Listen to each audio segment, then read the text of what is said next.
خداوند کے زندہ اور پاک کلام میں سے پیدائش کی کتاب باب 9۔ اور خدا نے نوح اور اس کے بیٹوں کو برکت دی اور ان کو کہا کہ بارور ہو اور بڑھو اور زمین کو معمور کرو، اور زمین کے کل جانداروں اور ہوا کے کل پرندوں پر تمہاری دہشت اور تمہارا رعب ہوگا، یہ اور تمام کیڑے جن سے زمین بھری پڑی ہے اور سمندر کی کل مچھلیاں تمہارے ہاتھ میں کی گئیں۔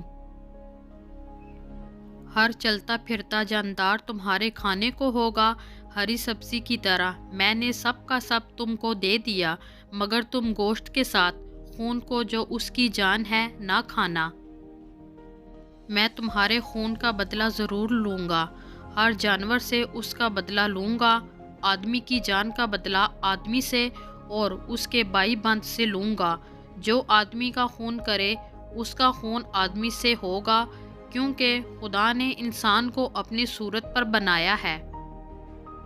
اور تم بارور ہو اور بڑھو اور زمین پر خوب اپنی نسل بڑھاؤ اور بہت زیادہ ہو جاؤ۔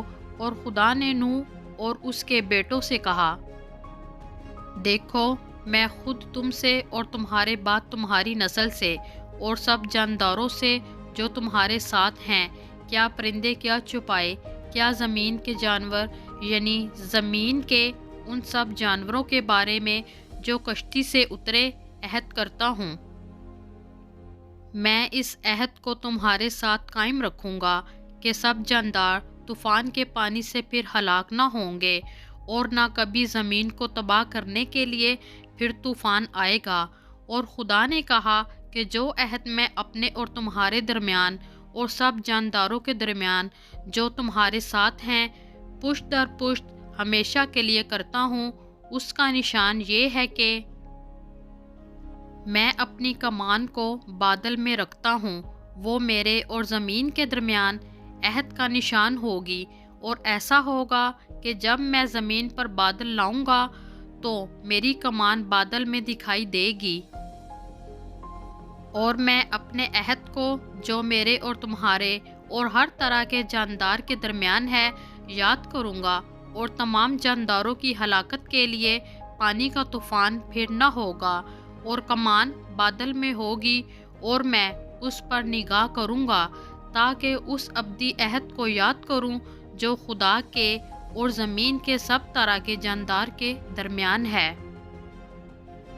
پس خدا نے نوح سے کہا کہ یہ اس عہد کا نشان ہے جو میں اپنے اور زمین کے کل جانداروں کے درمیان قائم کرتا ہوں۔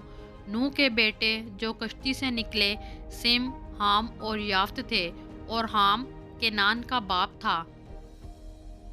یہی تینوں نوح کے بیٹے تھے، اور انہی کی نسل ساری زمین پر پھیلی۔ اور نوح کاشتکاری کرنے لگا، اور اس نے ایک انگور کا باغ لگایا، اور اس نے اس کی مے پی اور اسے نشہ آیا، اور وہ اپنے ڈیرے میں برہنہ ہو گیا۔ اور کنعان کے باپ حام نے اپنے باپ کو برہنہ دیکھا اور اپنے دونوں بھائیوں کو باہر آ کر خبر دی۔ تب سم اور یافت نے ایک کپڑا لیا اور اسے اپنے کندھوں پر دھرا، اور پیچھے کو الٹے چل کر گئے اور اپنے باپ کی برہنگی ڈھانکی، سو ان کے منہ الٹی طرف تھے، اور انہوں نے اپنے باپ کی برہنگی نہ دیکھی۔ جب نوح اپنی مے کے نشے سے ہوش میں آیا تو جو اس کے چھوٹے بیٹے نے اس کے ساتھ کیا تھا اسے معلوم ہوا، اور اس نے کہا کہ کنعان ملعون ہو، وہ اپنے بھائیوں کے غلاموں کا غلام ہوگا۔ پھر کہا، خداوند سم کا خدا مبارک ہو، اور کنعان سم کا غلام ہو۔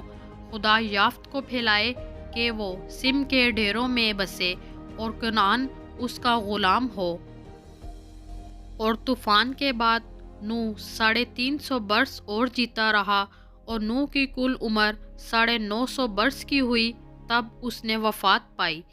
خداوند کے زندہ اور پاک کلام میں سے پڑھا اور سنا جانا ہم سب کے لیے باعث برکت ہو، آمین۔